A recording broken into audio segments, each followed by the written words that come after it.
Some say the dating scene is dead. Others say you just need to pick better people.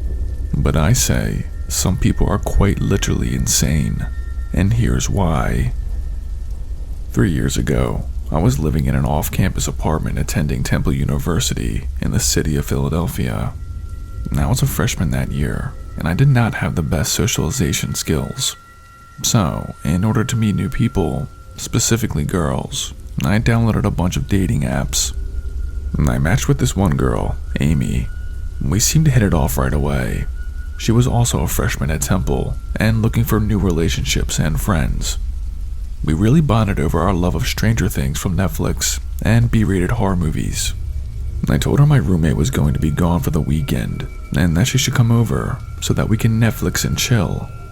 Risky, I know, but it flowed well with our conversation. She sent laughing emojis, but agreed to come over and hang out with me. Amy got to my apartment at 9 p.m. on a Friday.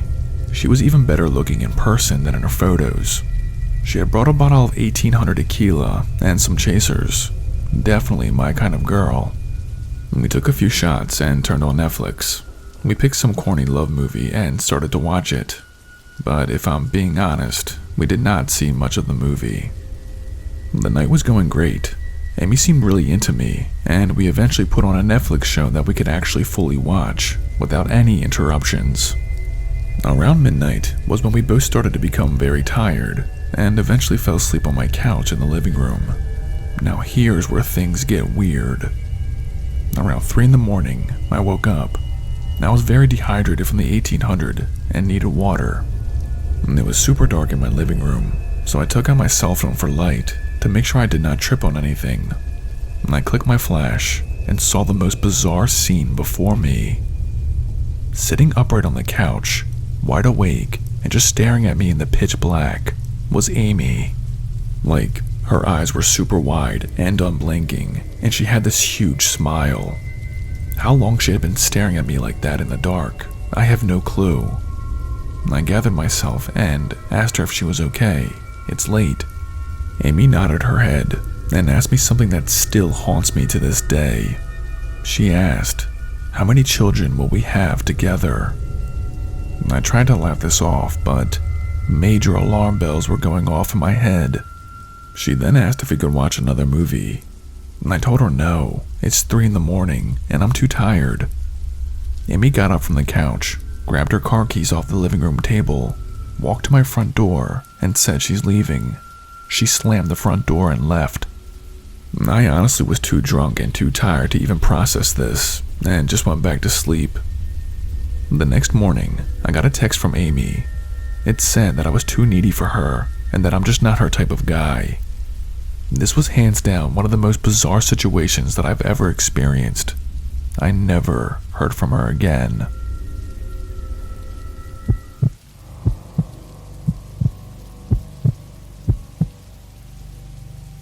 Has life ever taught you a lesson so hard that you'll never make the same mistake again? Well, it has for me, and the lesson was, I will never accept a Netflix and chill invitation ever again, and here's why. When I was in high school, I had this big crush on this guy named Ryan. The only problem was, he had a girlfriend, and I never thought that he noticed me. And to make things worse, I was a very antisocial female who had a lot of self-esteem issues, so that did not help. Anyway, in my senior year, Ryan and his girlfriend broke up. Shortly after that, I got a DM from Ryan. I remember being so excited that he actually messaged me because I honestly thought that he had no idea who I was. His DM was short and to the point. He asked if I wanted to come over to his place to Netflix and chill. Now, I should let you know, even though Ryan had girlfriends, he was also known as a massive player in our school. So, this type of message did not surprise me. But, like I said before, I had major self-esteem issues. That, mixed with my huge crush on him, and I said yes to his Netflix and chill offer. I never should have. I got to his house on a Saturday night. His house was huge. He had a massive movie theater basement, and his parents were gone for the weekend. We sat down on this long couch they had in the movie theater basement and started to scroll through Netflix to pick a movie. Ryan was already putting his hands on my leg and back and getting very comfortable, even though this was the first time that we'd hung out.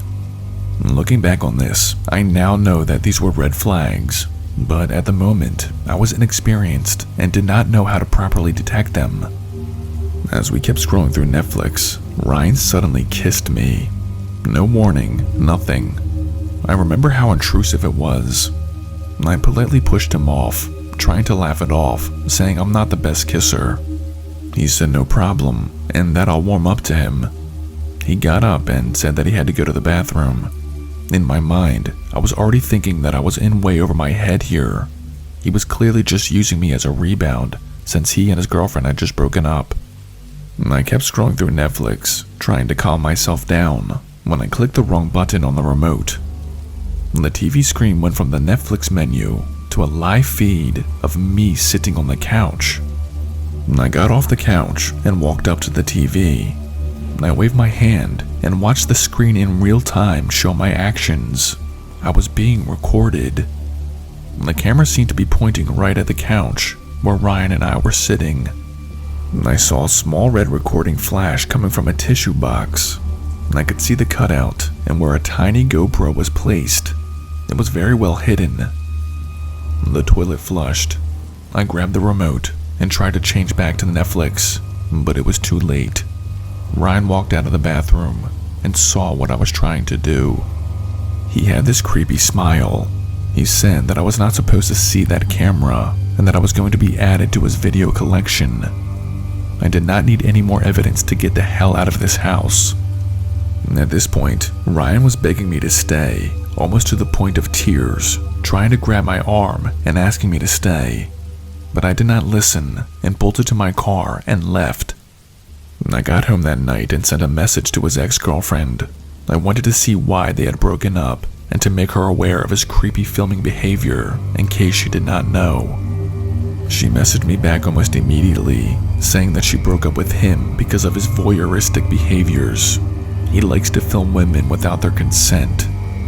That was a huge wake-up call for me. And that's when I started to realize that not everything in life is sunshine and rainbows, and that some people out there are actually sick and twisted. Well, lesson learned.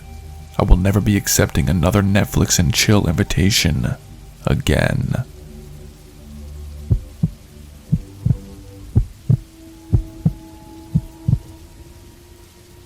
In the beginning of 2022, my girlfriend of over a year broke up with me.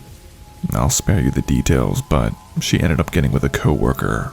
It definitely caught me off guard, and it hurt my ego pretty bad. A few weeks after the breakup, I was still in my depressive stage, but me and this girl I knew since childhood, I'll call her Stacy, started talking on Instagram. Her boyfriend had also recently broken up with her for similar reasons, and we both kind of bonded over the pain. She was good looking, and I always felt like maybe there was something between us. So, one Friday, I decided to shoot my shot. I sent her a DM, asking if she wanted to come over to my place to Netflix and chill, with a smiley face emoji. I'll admit, waiting for her response was nerve-wracking. It was sort of a sleazeball question to ask, but I did not care. She finally responded to my DM with a hell yes and a winking emoji. So I sent her my address. I told her to come over that night. We'll pick a movie on Netflix, have some drinks, and have a good time. When Stacy got to my apartment, we hung out in my living room. I opened a bottle of wine, and we started to scroll through Netflix. I'll be honest though, I can't remember what movie we ended up watching because of obvious reasons. We ended up falling asleep on my couch with Netflix playing in the background. I woke up, dehydrated from the wine, with Stacy fast asleep on my chest. I grabbed my phone to check the time. It was 2 a.m, but I realized that I had grabbed Stacy's phone and not mine. I was putting her phone down when I noticed that Stacy had over 60 missed calls. Now, it was not my phone, so I did not want to snoop, but the timestamps on the calls were from 1 minute ago, all from an unknown number. Who could be blowing up her phone at 2 a.m? And that's when I felt it. That sense of being watched. I got up slowly, careful not to wake up Stacy. I was trying to convince myself that the missed calls and the feeling of being watched were not connected. I checked my kitchen, my upstairs, and even the peephole on my front door. Nothing. At this point, I figured it was just the wine making me feel paranoid. When I crossed over my living room to check the window, I was about to close the curtains when, standing directly behind the glass, was a man in a black hoodie. He was peering into my living room, looking directly at me. I did the first thing that I could think of, and that was to yell at him to get away. This seemed to work. The man in the hoodie ran to the street, got into a red Mustang, and sped off. Stacy, who was now awake, stood behind me and asked what was going on. I explained about the man and the car. She checks her phone and sees the missed calls. It was her ex-boyfriend. He had tracked her through Snap Maps to my house. He was texting and calling her, saying that he was going to hurt her and any other guy that she was hanging out with. The red Mustang was his. This was all too much for me, and the next day, I had to end whatever fling that Stacy and I had going on. It wasn't worth it. But here's the crazy part. Not even a week later, I saw on social media that Stacy and her psycho ex-boyfriend had gotten back together. What a weird world that we live in. Stay safe.